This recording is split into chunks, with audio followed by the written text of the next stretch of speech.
আসসালামু আলাইকুম। আজকে সকালে এত রোদ উঠছে যে রোদগুলো দেখে আমার মশলা রোদে দেওয়ার চিন্তা ভাবনা মাথায় আসলো।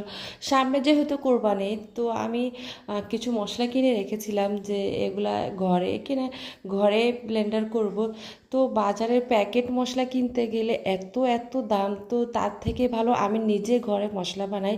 এই জন্য আমি এখানে হাফ কেজি জিরে আর সবগুলো গোটা মশলাই আনছি। তারপর দুটা জয়ফল, 100 গ্রাম এলাচ, 100 গ্রাম জয়ত্রী, 100 গ্রাম পোস্তদানা, 100 গ্রাম দারচিনি। তো এইগুলো আমি সবগুলো, আর সাথে দিছিলাম কিছু তেজপাতা ছিল। তো সবগুলো আমি রোদে শুকাইছি 4-5 ঘন্টা। আর এত রোদ উঠছে আজকে, প্রায় এক সপ্তাহ পর এত রোদ উঠছে যে রোদ দেখে আর মানে একদম সব কাজ করতে ইচ্ছে করতেছে। তো আমিও বাবা আজকে এত রোদ দেখছি, তো রোদ দেখিয়ে আমার সব মশলাগুলো আমি শুকিয়ে নিছি। তারপর শুকিয়ে এগুলো যখন মসমস হয়ে গেছে, প্রায় 4-5 ঘন্টা আমি এগুলো রোদে শুকাইছি। তো এগুলো একদম কড়াভাবে শুকাইছে 4-5 ঘন্টায়। তো এগুলো একদম সব মসমস হয়ে হয়ে গেছে। তো আমি এগুলো ব্লেন্ডার করে নিতেছি। এগুলো ব্লেন্ডার করে একদম গুঁড়ো হয়ে গেছে। আর এই মশলা দিয়ে আপনি যখন গরুর গোস্ত বা মুরগির গোস্ত রান্না করবেন অনেক মজা, কারণ এগুলো অথেন্টিক নিজেদের হাতে বানানো। আর এই মশলাটা অনেক মজা। তো আমি সবসময় প্যাকেট মশলা ইউজ করি, তো এবার ভাবলাম না, আমি ঘরে তৈরি করে ফেলবো। এরকম সব রকম মশলা নিয়ে আসি।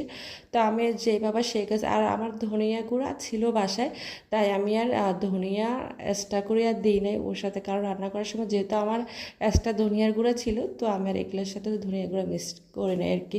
তো আমার হয়ে গেছে মশলাগুলো। এরপরে আজকে সকালে এত এত রোদ দেখে আমার আর অন্য কোনো নাস্তা বানাইতে ইচ্ছে করে নাই।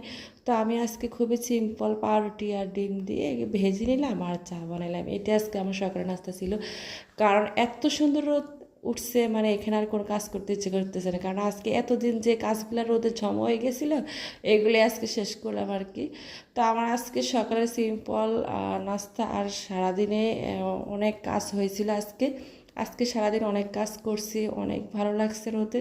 তবে বিকাল থেকে আবার শুরু হয়ে গেছে মেঘলা, তবে বাট সকাল থেকে অনেক মজা লাগছিল, কাজ করতেও ভালো লাগছে আর মশলাগুলো তৈরি করতেও ভালো লাগছে। আজকে আসলে অনেক কাজ করে আমরা অনেক টায়ার্ড হয়ে গেছি আর কি।